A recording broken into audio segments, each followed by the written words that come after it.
Greetings. Greetings. Welcome to Film Gazers, a podcast focusing on the science fiction, horror, fantasy trinity, and 20th century entertainment. I'm Steph. I'm Jess. We're cousins, Buster. So join us as we reminisce, discuss, and review films from our childhood. Meowdy. Meowdy. Welcome back to Jam Pack January, guys. We are right now gonna be finishing up our Aliens almost done waiting. Almost done waiting. Almost done. Aliens. And that's going to be with the faculty today. And we also will have more Twi Saga to come. I'm almost wondering if Jam Pack January is going to also bleed into February.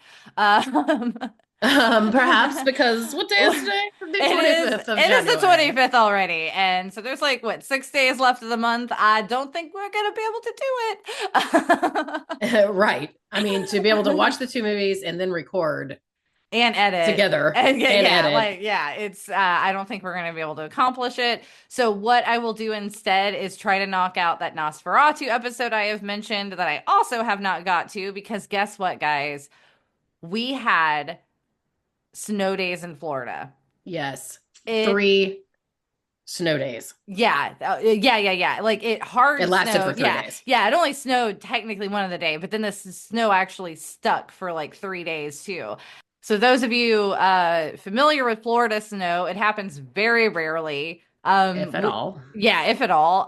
It happened once around Christmas, like in '93. That's talked about a lot around here, the snow of '93. Hmm. And I vaguely remember it because I was in kindergarten and it was around Christmas, so it felt like very magical. But it literally was like a couple of flakes, like, and it melted as soon as it was on the ground, didn't even stick. That was it. And then we had like an ice stormy kind of thing, like back in like what was that, 2017? Yeah. So that was pretty cool back then. That was like the closest. And I'm a native Floridian. Every time I've traveled anywhere where it's capable of snowing, it just hasn't, or it's just not that time of year. So this was my first like full snow experience. Me Was it? too. Yeah, for you too. So it was fucking awesome, guys. Like, and it snowed. We got 8 inches. 8 inches. And it was the most magical 3 days of my whole life. I I felt like I was inside of a snow globe. You kept texting me like about you're like, I just walked in the snow for 4 hours. It was awesome. I walked down to the river. I was like, I gotta see the next day when I woke up and peeked through my curtains and saw that snow was still there. I was like, I got up because I had to see what the sunrise looked like in the snow. I had to go walk and see what the woods looked like in the snow. I had to see the snow at this angle, at this light. I even cleaned my windows so I could see the snow better while I was inside. Oh, that's funny. But yeah, after that, I was like, I think I could totally live in the snow. I could Uh, do it. I loved it. Agreed. I loved it too. We went out and we even like shoveled it off of Andrew's car the next morning because at first we thought he might have had to go to work later in the day because they didn't know yet Hmm. if they were going to close all the way and stuff. And so we went out there and we're like sweeping snow off the car and everything. And I can understand how if you have to deal with that daily, the magic is probably gone. But I mean, for us on that one day, I was like, this is so cool. Well, Like, because I'm like, I know now I could be basically a hermit. I would get some kind of like meal subscription box and find a way to work from home. And I was like, and then I would be good. I could just go do my little snow chores. yeah, I have to say you definitely got, I think, the better experience because of your neighborhood and like where you're located. Because Hmm. like she said, I she's near a agree. river, like she can walk towards this like woodsy quarry area. Like I am in like the suburbs kind of and in a cul-de-sac like neighborhood. So it Hmm. was definitely I didn't want to go walking in the mush on the ground because people were still driving somewhat, like different people. So there's just a bunch of sludge on like the roads. Already. Yeah. Yeah. And we don't have like sidewalks even or anything where, you could just go, walk through the snow kind of thing. So yeah, I kind of was strictly homebound, but I got enough of experience in my yard at least. And I made snow angels as well. And we had a Hmm. snowball fight, and I collected snow in jars. Jess said she sent me a picture. You kept an icicle in your freezer, which I think is awesome. It took up almost the whole length of the It freezer. did. It came off the back porch. That is awesome. It So was amazing. I even it have snow in my freezer. Yeah, it was just crazy. Like for Floridians, this is just I mean, also it's kind of scary to think about because just with all the weather changes going on. Like California is literally on fire and Florida was snowing.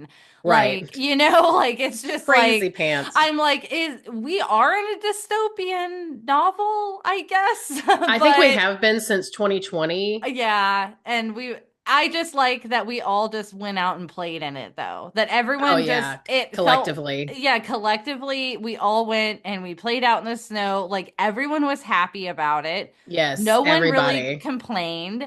I mean, our school shut down, like everything shut down. Like Everything shut down so we could have the full snow experience. And yeah, I was so grateful. yeah, it was very nice. Like no one was like there wasn't like when a hurricane comes, we are all still expected to like basically roll up to work. Doesn't matter how much wind there is, doesn't matter if it is pouring buckets. Hmm. Like, that's what we're used to. So this was such an experience where I feel like everyone in every economic class actually got to like just stop, And play in the and snow. play in Yeah. the snow. So, and I feel like that's appropriate since this was also inauguration week.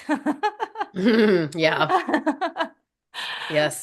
Felt a little cleansing to like Exactly. It did. And you know what I even thought about?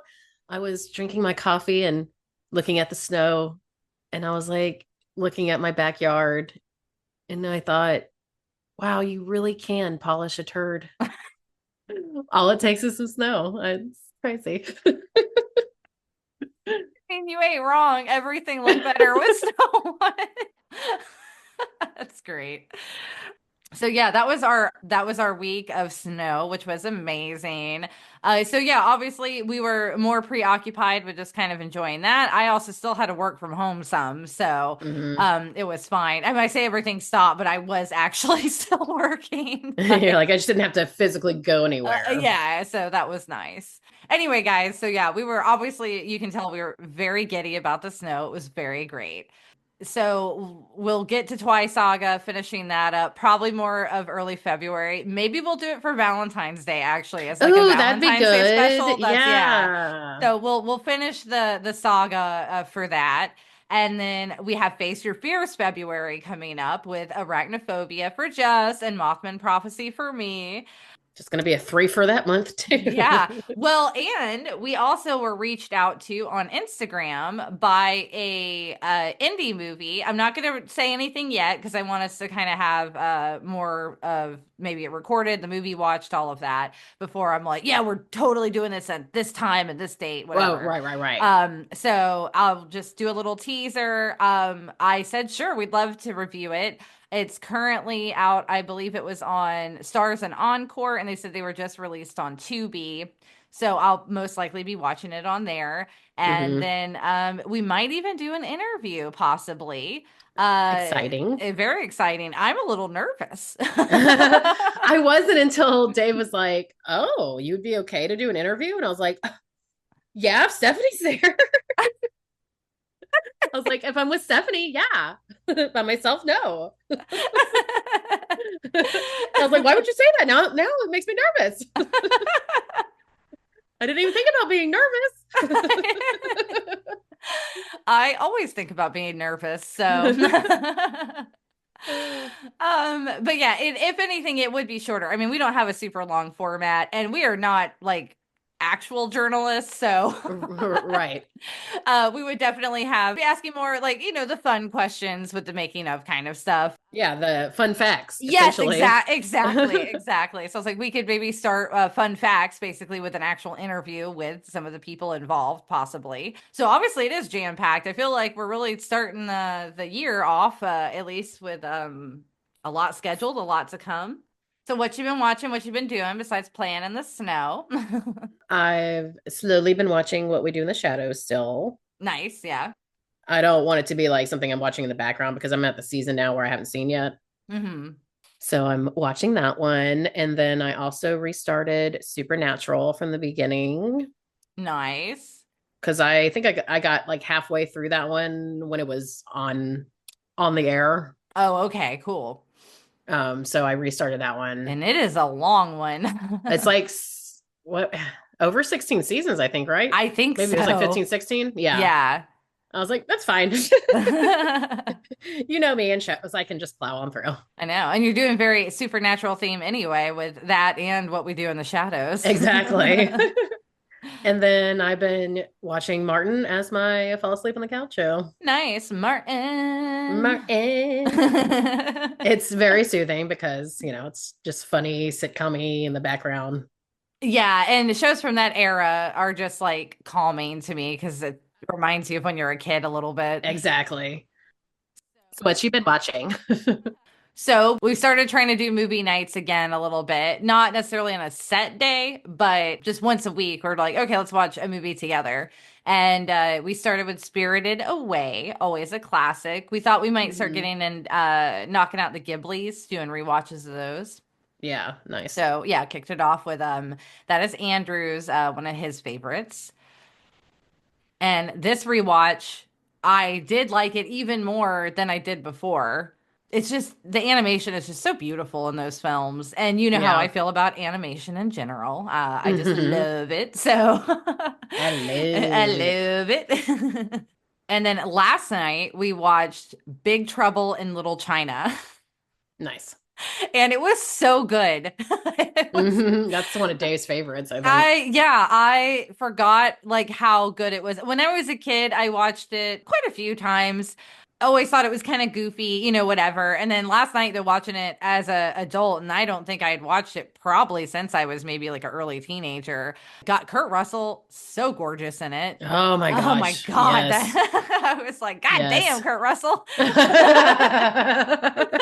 And a mullet and everything. You are still Oh, don't attractive. care. Yeah. Beautiful. Yeah, he was Beautiful very man. beautiful.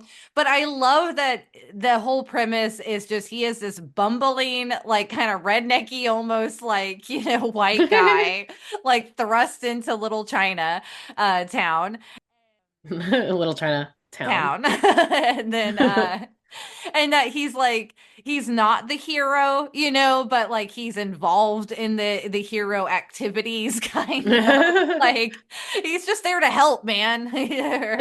or or as Jack Bauer would say, or was it Jack Bauer or Jack Bowman? I can't remember now, but he's like what the hell.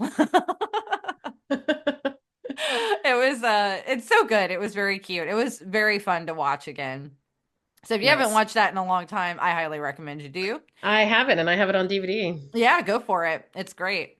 I also started Psycho-Pass, which is a like sci-fi anime, kind of detective. They're in the future. You basically like they can like read your brain, and then there's like an AI system of like your mood, and they know if people are going to be criminals. So it's like a little Minority Report. It's really good so far, and it is pretty highly regarded too. So I'm surprised it took me this long to watch it, but I've been enjoying that a lot as well. I also finished Into the Fire, The Lost Daughter on Netflix. Really sad, like true crime documentary. Again, if you're into true crime, I recommend it. It was a pretty sad one. I'm pretty sure I watched that one. Yeah, I won't go into full details on that. It was fucked up. So, but I watched it. And then my fall asleep shows have been Scrubs and King of the Hill. We're still doing that too. Hmm. Classic. Classic. So in this episode, we watched 1998's The Faculty. It was directed by Robert Rodriguez, screenplay by Kevin Williamson, story by David Wecker and Bruce Kimmel, produced by Elizabeth Avalon, starring Jordana Brewster, Clea Duvall, Laura Harris, Josh Hartnett, Sean Hattasey, Famke Janssen, Piper Laurie, Bebe Neuwirth, Robert Patrick, Usher Raymond, Jon Stewart, Elijah Wood.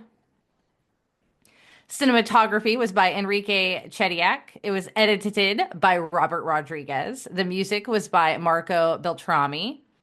It released December 25th, 1998. So it was a Christmas movie. It released on December 25th. Is that what you said? Yeah, yeah. Wow. Christmas Day. I do not remember that.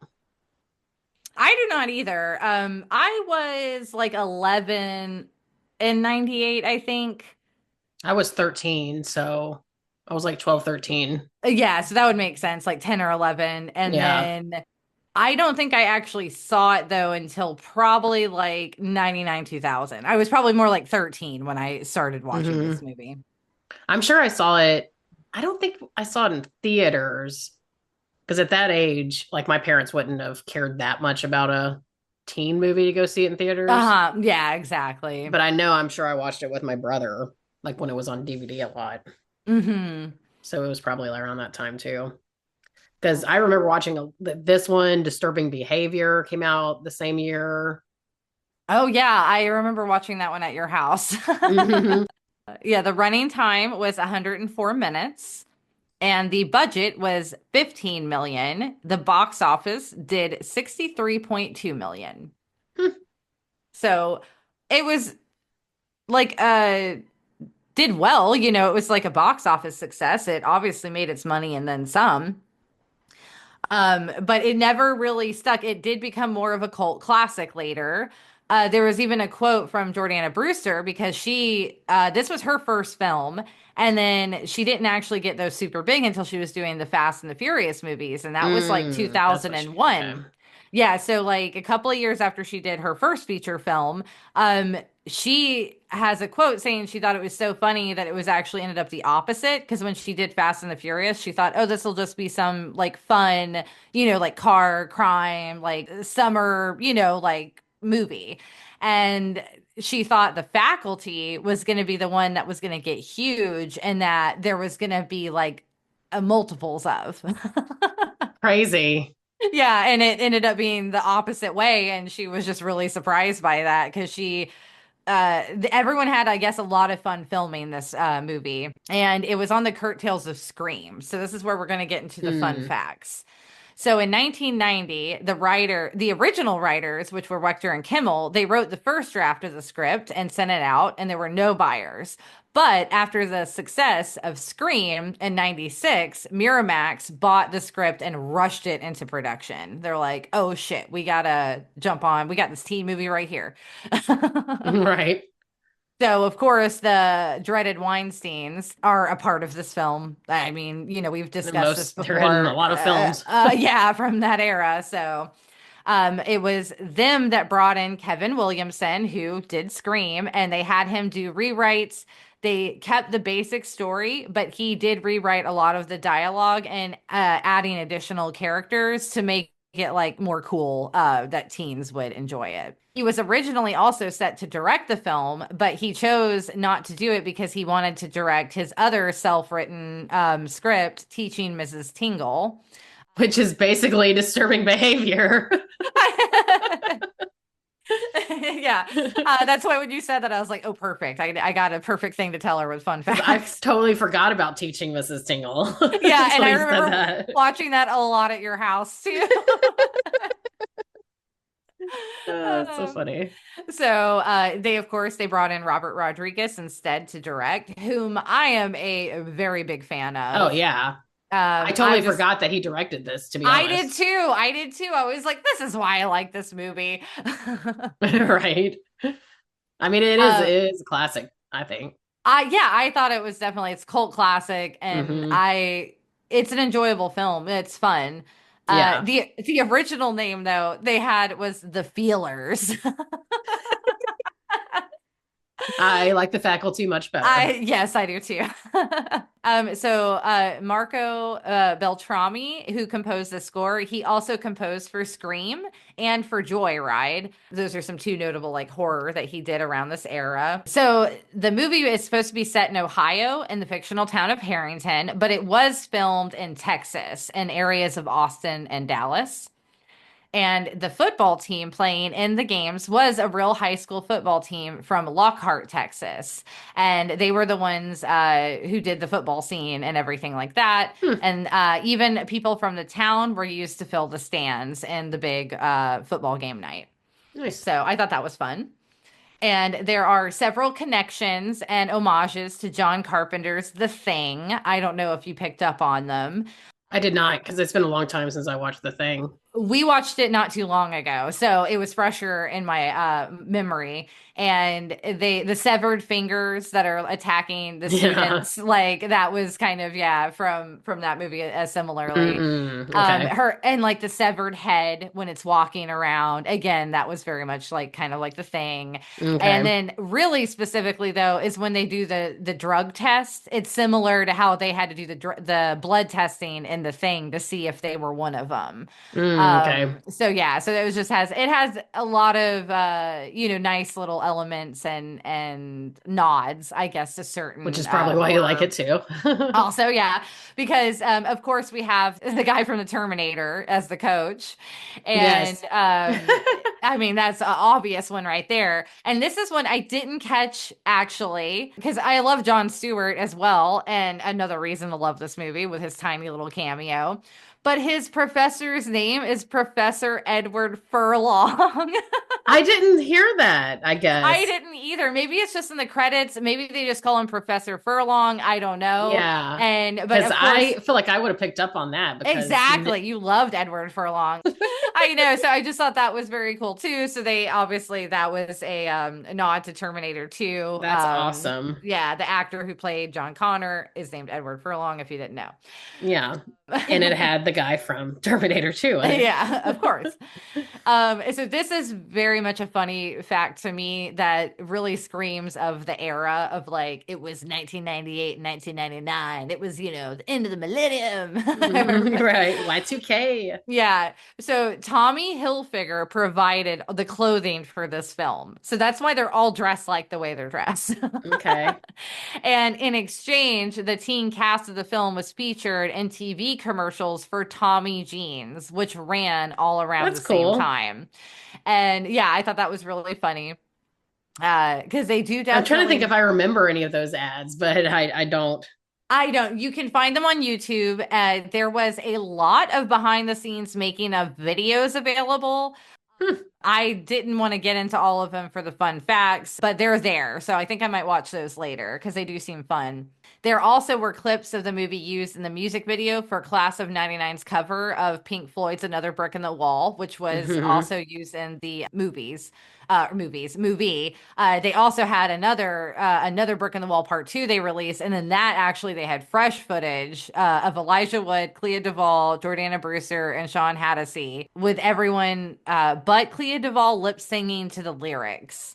Is what the fact said. And that one was featured on the soundtrack. Yep. I'm pretty sure I had the soundtrack. Yeah, it was a good It was a good soundtrack. soundtrack. So this one, it was awarded, or not awarded, I'm sorry, it was nominated for 8 awards, including a Saturn Award for Best Horror Film, but it did not actually win any of the nominations. So, like I said, it is well regarded, but it just seems like it never quite got to that like higher status, like, some other films from the genre. Hmm. And the last little fun fact is good old Elijah Wood. The actor Harry J. Knowles, he is one of the faculty members. I believe when I looked it up, he was the redheaded guy. He doesn't have any speaking parts, so he's just kind of like a background faculty. But he had got wind of Peter Jackson making The Lord of the Rings into a movie, and he urged Elijah Wood to go for it. Wow. Yeah, and Elijah Wood at that point had never even read the books. And so Wood hurried up, read all the books, and ignored all the news about Jackson casting mostly British actors and videotaped his own audition. And that probably wouldn't have happened if he wasn't in the faculty. So Wow. you got to, yeah. So it's really funny to think that like the Lord of the Rings as we know it may not have been because of this Because of movie. the faculty. I know. I was like crazy. It's amazing. I know. So I got all that stuff from Keepy from creepycatalog.com, IMDb, and Wikipedia. With that, Jess is going to take it away with the You Go Gold summary. Oh.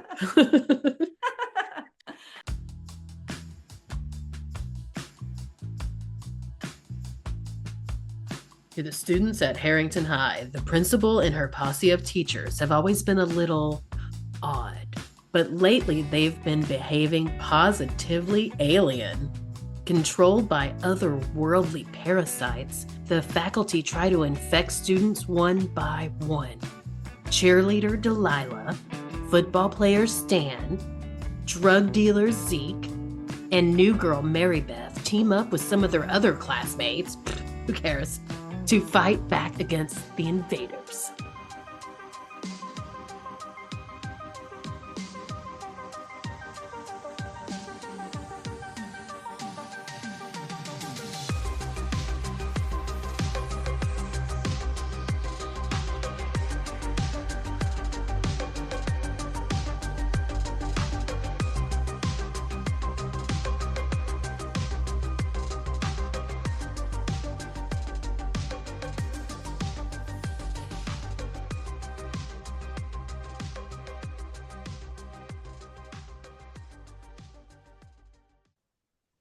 I love it when you add a little like extra oomph to it. I just, when I found this and read it, I thought it was so funny. I was like, they didn't even mention Elijah Wood at all, even though he's the one that kills the alien. I know. With this, let's just get into it. With the summary, and even when you're seeing the credits, they even have, I don't know if it's mainly just an alphabetical thing because his last name is Wood, but he is really far down in a lot of stuff. And I'm like, by 1998, Elijah Wood was still like a Established established up and coming actor. young actor. Yeah, like, and quite frankly, I feel like he's the actual star of this movie, Yes. right? Like, Yeah, because he's in pretty much the whole thing, every frame. yeah, and if it, I mean, you could argue co-starring with Josh Hartnett, like they are Right. the two main, but in the first half, it's mostly Elijah, and then the second half, yeah, maybe a little more Josh, but I feel like they're equally the stars of the yeah, movie. it's definitely an ensemble cast, like duh. But yeah, I feel like out of the two, though, yeah, he's just really prominent, and yeah, a lot of the facts and everything I was looking up. People didn't really talk much about him. And I'm like, he was the most established actor, I feel like, in this film Yeah, at because this point in time. he was a very successful child actor. Uh-huh. And then like Josh Hartnett, I believe had this is when he was kind of up and coming, as we know of with the haircut. Yes. Because he did H2O around this Back to time back. too. Yeah, like back to back. So he was kind of up and coming, but again, not as established as Elijah Wood. I believe Hmm. Clea Duvall was also, this was kind of her bigger break, along with she was in She's All That. And then, of course, she did Girl Interrupted later. I really wish we could have seen her more in films later. I personally haven't seen her act in much after that kind of early 2000s chunk of time, but I did like Clea Duvall when I was younger. She was one actress that I wanted to see more of, and I feel like we didn't get enough of her. Yeah, I mean, because I always enjoyed her when I was back in '98. Hmm. She always had like the goth look that I liked. Yeah, exactly. Me too. Except I hated at the end of this movie how, oh, now that she's with Stan, she's wearing a purple, like little sundress and doesn't have her black eye makeup on anymore. I know, I agree. Okay, we're getting ahead of ourselves. Kind of already mentioned that we have seen this movie before. Just to go back with, I loved this movie. It was a really big part of my middle school years. I had a huge crush on Josh Hartnett. Like, again, it's probably one of the things that really started more and more getting me into the more science fiction side of stuff. So, yeah, I was fully on board. I loved this movie, and I even watched it again not too long ago. So it's even not that long of a rewatch for me. Yeah, I'm pretty sure I watched it last year, actually. Nice, nice. Yeah, mine was probably more of in the last like 5 years, 5 or 6 years Hmm. or so. But yeah, and I even still enjoyed it then. Yeah, it's very much a teen movie and a teen movie of that era. So if you're going back to it, I If you're a give teen of some that era, you're uh, probably gonna. have fond memories or enjoy it. Hmm. Andrew is the one where he's like, it's okay. Like he doesn't like it as much as I do, which is fine because it does like even watching it last night, I was like, it does have its flaws, but Oh, for sure. It's an acquired taste. yeah, but it is one that I loved and yeah, you loved it. It was just one of those classic from our young adult years. Wipe a tear. I know. Memory. Oh, goodbye, youth. All right, we got that out of the way. So yeah, let's go into it more. Yeah, with That's the thing. And especially with it being now knowing that Tommy Hilfiger was like behind the costuming kind of, it also makes sense even with her goth outfit though. Because when you look back, it's like a sweater and like Yeah, like it's she's wearing a black sweater, very goth. a very goth. But you're right, it shows them kind of changing a little bit, and it's along the lines of the Breakfast Club. Like they use Exactly. that formula. Because she was supposed to Exactly. be the freak, and they fucking alley sheeted her Exactly. They gave her a headband and a sweater set. and cleaned up her eye makeup a little bit. And they're Yeah. like, now you can date the athlete. Now you're acceptable. And I will point out too that while they all are kind of like the archetypes, like, yeah, you have the athlete, the freak, you have the nerd, The cheerleader. the cheerleader, they're still such pieces of shit. Like, it is very much like the Breakfast Club. And like, Everyone's an asshole. yeah, when you're younger, you're like, oh, this is cool or whatever. But as an adult, and you're like, all these people are fucking assholes. And Delilah is the worst one. Jordana Brewster's character with Elijah Wood. Like, I hated that mashup too. Because she's just a bitch, like through Yeah. and through. Like, there seems to be nothing redeeming about her, in my opinion. And she's like a bitch for no reason, really. Like, I don't know what she Yeah, has against. she's just a mean girl. And that's Yeah. what I know in a previous, I can't remember which one it was, but in a previous episode when it was similar with like a main love interest girl, but she's just horrible. And you're like, oh yeah, I forgot like during this time, just the bitchy, skinny, pretty girls were like It. it, and that's what you wanted. But I mean, there really didn't seem to be a valid reason as to why these people should be like the love interest or like, who, oh man, that's the girl for me. Like, Especially when he was like, oh, you can be cool when you're not being a great bitch. And I was like, what part of that was her being cool right then? I didn't understand that. I know they're like, oh, because she's good at journalism. But literally, all she does is like, she's not even doing for the school She's newspaper. like, give me a story. Yeah, and she's like, "Oh, but I want it to be like a personal story. Let's go into the teacher's lounge." Like, aren't you supposed to be writing like actual like it sounds like she just wants to be like a gossip magazine like Right. writer either. It's like you're no Rory Gilmore. Like you're not trying to be You're not trying to go like work for the star. I know. And I was just like, why is it appealing to Elijah Wood's character in any way? Like, he's the dorky, he's supposed to be a little more like in depth and stuff, like Josh Hartnett is. And then I don't know. Josh It's just Hartnett's character cracks is me up. so cringy. It's so cringy when he says, I'm a contradiction. I know I wrote that down too. I'm a contradiction. I'm a contradiction. I'm just so cool and I say like the most deep things. And I know chemistry, brah. I've made my own meth. This kid's got a meth lab in his garage. And he's a popular kid. I You're like, you can know. tell by his haircut that he's got a meth lab in his trunk. So yeah, this movie is a very classic formula, and as we've discussed with Kevin Williamson's involvement with the script, you very much get the high school introduction. You see that this is a football town. Hmm. You see the introduction of, yeah, Elijah Wood's the dorky guy. Then you got the bitchy cheerleader girl. You got the goth girl who's also just as mean, like she's telling people to fuck off and this and that. Hmm. Like I said, they're all just kind of rude people. Honestly, Sean Hattasey's character, the actual football player guy, kind of seems to actually be like the nicest one somehow. Yeah. Or like kind of decent.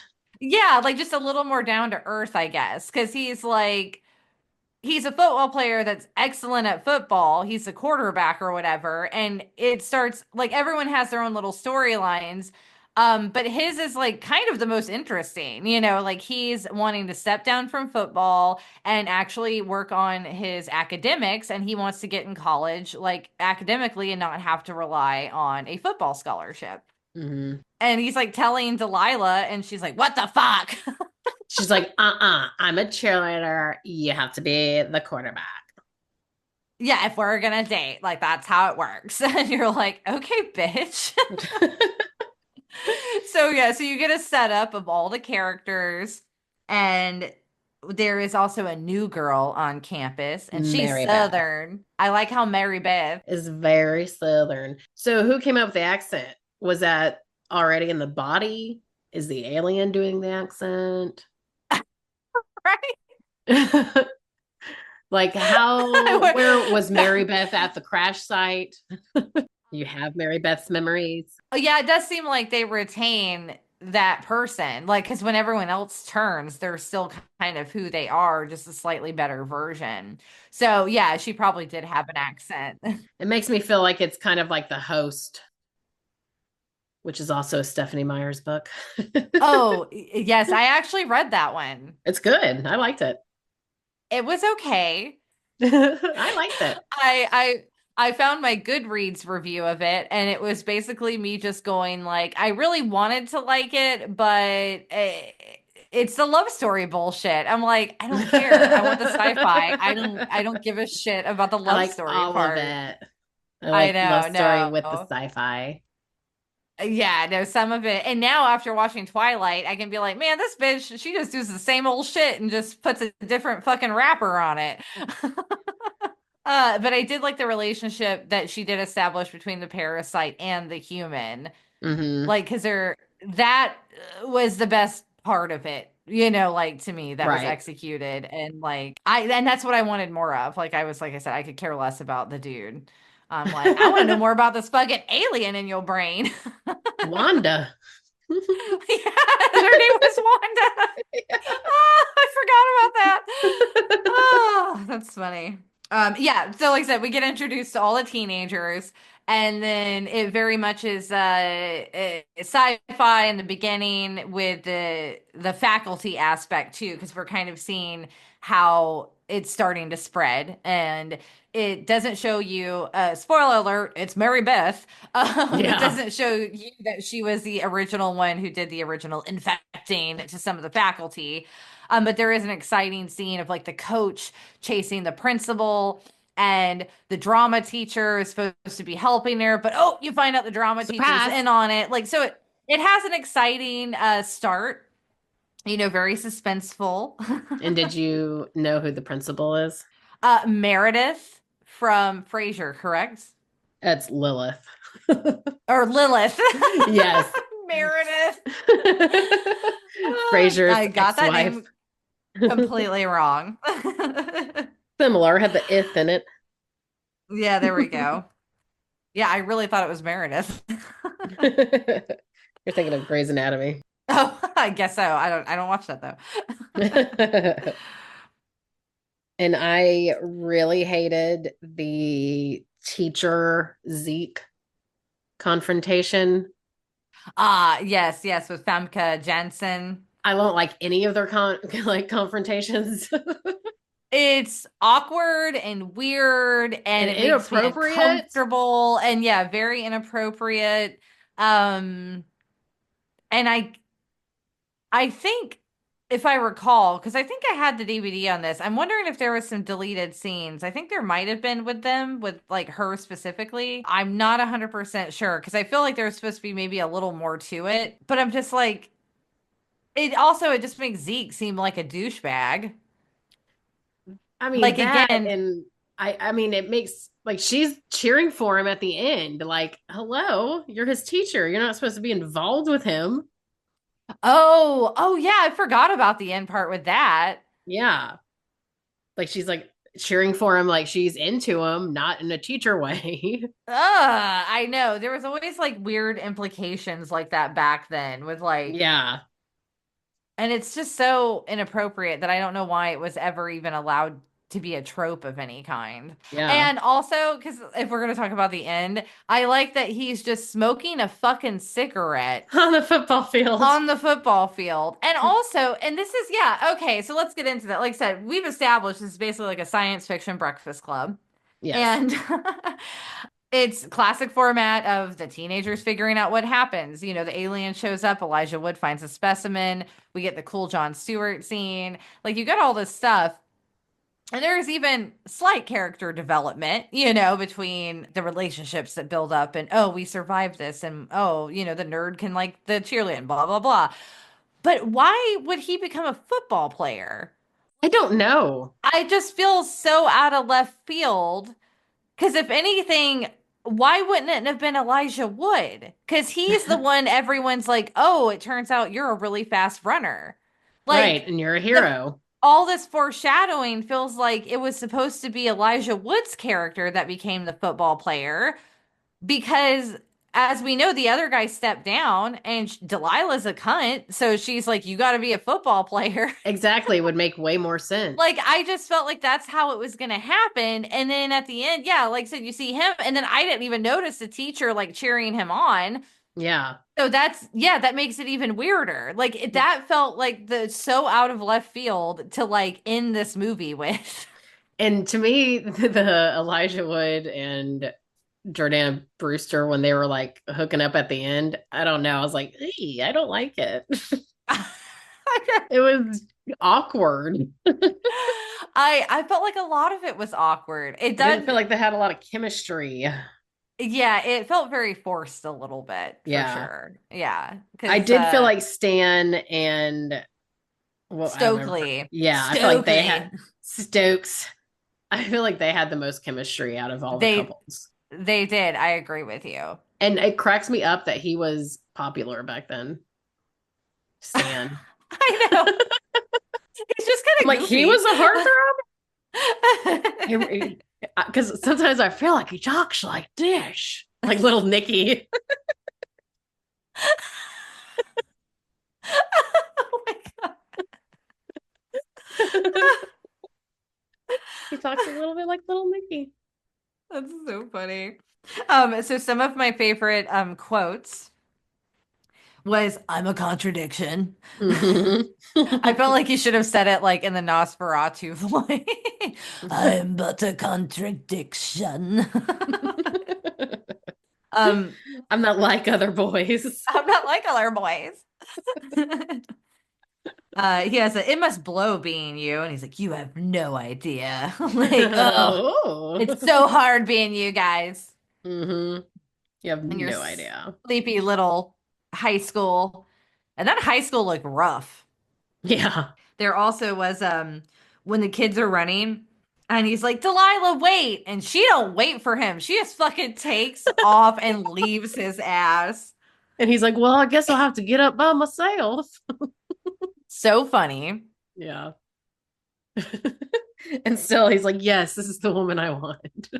I know. Like, oh, it's hilarious. So the further along we go, the heat gets more on them because more and more people are turning. And either like Elijah Wood and Clea Duvall are kind of noticing some weird stuff. And then by association, some of the people in their vicinities are finding out too. There's a situation that they even bring in parents trying to get this involved because the poor little old lady teacher is too old and her body don't take it. So she actually dies In the and shower with Stan. horrifying manner in the show. I'm And like, that poor boy. it's such a weird scene, but it's very funny. I'm like, Nike. They both Nike. And I love it when her scalp comes off. Like Yeah, it's that was kind of cool. gory. Hmm. Like this movie, it's still so fun because it's so cheesy. Like it is even with like Williamson helping write the script. Like I'm like, oh yeah, you really improved it, buddy. Like you made it Right. super The cool. dialogue, yeah. I mean, Um, the dialogue's hilarious. Yes. yeah. I do like that it's more R-rated. I Yeah, think that's what makes it better. it is. I agree with you. It definitely just has that extra pizzazz that you need for like the sci-fi horror. And it's not too PG-13. Yeah, to where you can get away with a little more gore and it just makes it a little more fun and exciting of, like, oh God, they really do need to get away from these aliens, you know? But still like older teen, like relevant, not so much over the top gore or nudity or Exactly. whatever. Uh-huh. Yeah, the nudity is never full on. It's just always Yes, like implied, subtle, you get the little hints. And again, there is some sexual innuendos. but not full Maybe, on. well, I mean the condom stuff when it's like cherry Oh flavored, and then yeah. later I she's forgot like, about that. I want something cherry. He's like, fresh out of this. Until the end, then he's like, I got some cherry. Another good quote is, "I'm not an alien. I'm discontent." Mhm. I thought it said just content. Oh no, I'm discontent. What I remember most about this movie, even from my youth, is the nostril scene where it shows her nostrils closing up. Yes. I don't know why I thought that was so cool that that's what stuck with me. You're like, oh, smart alien, smart. Yeah. Oh, nostril close. Yes. Good Yes, call. because we eventually get to the point where, yeah, the school is getting overran. They were figuring this stuff out. It's getting to the point where they know they're getting the last of not being infected. They go to the meth lab that Josh Hartnett has in his Hmm. garage. You find out that it sounds like his character development is, oh, he's a really smart guy, and I guess his parents are rich and don't pay attention to him, Boo hoo. which I guess is why he can have a meth lab in his garage. And nobody notices. Yes. But then we find out that he's just like, oh, it's just caffeine pills. Like that's all he's been doing, the scat drug that he's been selling, and that we find out like dehydrates the aliens enough to kill them, is essentially just crushed up caffeine pills. Yeah, but people are snorting it. Yeah. And then also when they're like, oh, we only got one left because their supply starts running low because the dummies all use it. And then they put all of it in one jar for later, which was Hmm. real dumb. I'm like, just keep it in all the pens. That seems like the Right. best way to do it. But yeah, they do finally like the thing reference where they all do the drugs to do that. And this is in the scene where the two girls finally are looking at each other like, oh, we got to do this. But you find out that they're both aliens. But yeah, Blondie was able to stop her nostrils, and then when they show you like, ooh, what really happened, and I like that her little finger turns into this giant fucking like tentacle thing that no one saw. That no one saw. And it made me want to go back and rewind and see if I could see if they tried to throw that in there. No, they did not. I don't think they did. No, no. They just literally were like, oh, no, she's so slick. I guess it's supposed to be like, oh, it happened so quickly. Yeah. But Delilah pretends to do it and then just like bolts out of there because she is an alien. And she's like, I'm not going to kill myself. And she had to sacrifice herself for the queen. Yes. And that is when they go back during the big game to finally have the showdown that we have mentioned is to come. So they realize that there had been a traitor in their midst and they lost her, and they're going to go back with all the drug stuff that they have and find the queen. And they really have no clue, but they're leaning towards it being the principal for some reason. She's the head of the school. She's the head of the school, so they're like, oh, I guess she infiltrated the head of the person. Or they're thinking it could possibly be the coach, maybe. Hmm.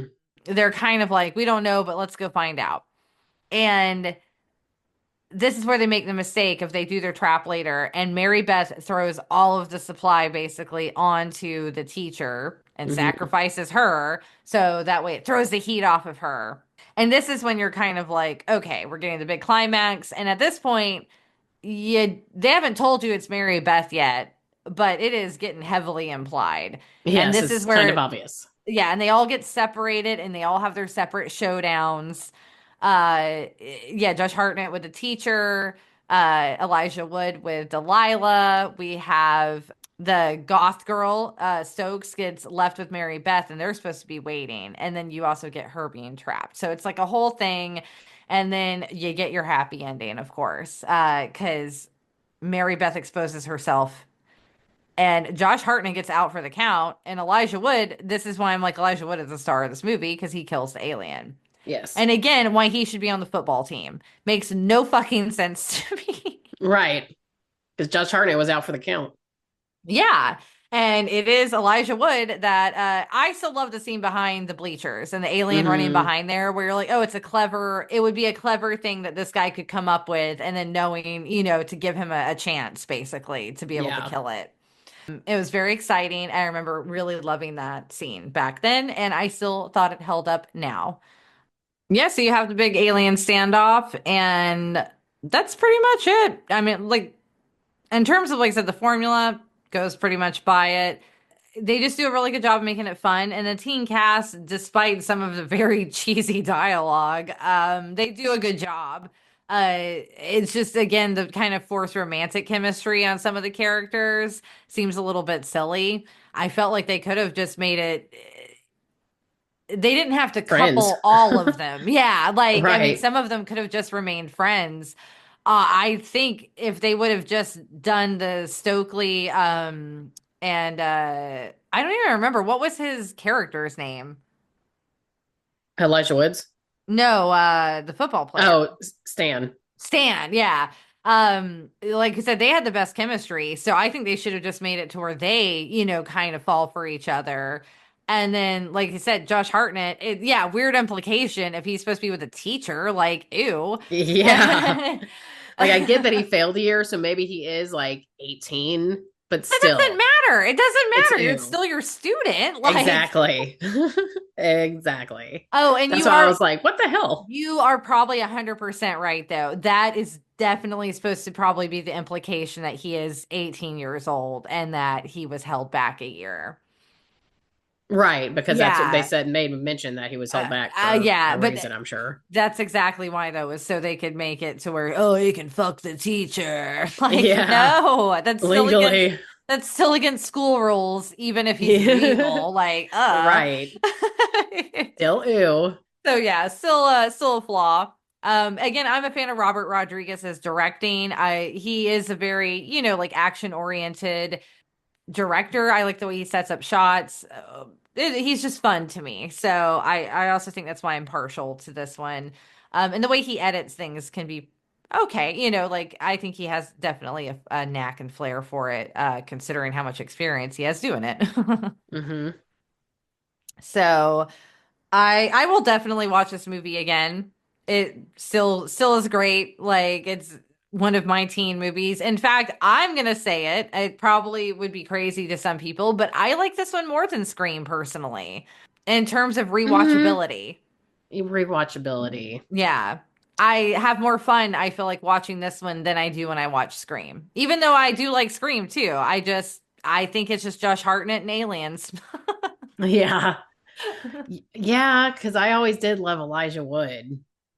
Yeah, you were a huge Elijah Wood fan. Speaking of, if Elijah Wood ever listens to this podcast, I sent you birthday cards Every year we every made year, Elijah Wood birthday cards. and my mother never sent them. Oh my I found gosh. them in the filing cabinet when I was like 18 years old, and it literally crushed my spirit. Devastated because we would even decorate the envelopes to make them stick out so that maybe Yes, they would be red. exactly. And all I wanted was ideally like an autographed, like photo that would have Yeah. been the end all and be all for me. And the sad part is if she would have just sent out like probably one, you may have back I then. probably Like, would 'cause have got at that least was, that. yeah, that was a pretty common thing, like on fan mail things. And I mean, he was in the Bop magazines. Like, Yes, exactly. And that's where I'm pretty sure I read that to stand out, you need to decorate that envelope. oh my gosh, it's so funny. I even put my phone number in there. Oh my God. So I opened up one and read it. I was like, oh my God, I put my phone number here. I was Uh, like, Elijah, call me. that Oh is man. hilarious. I Thinking know. back to it. That'd be like nowadays if someone's like just DMing celebrities on their Instas and like Mhm. TikToks and being like, call me. Call me. I'm 11 years old.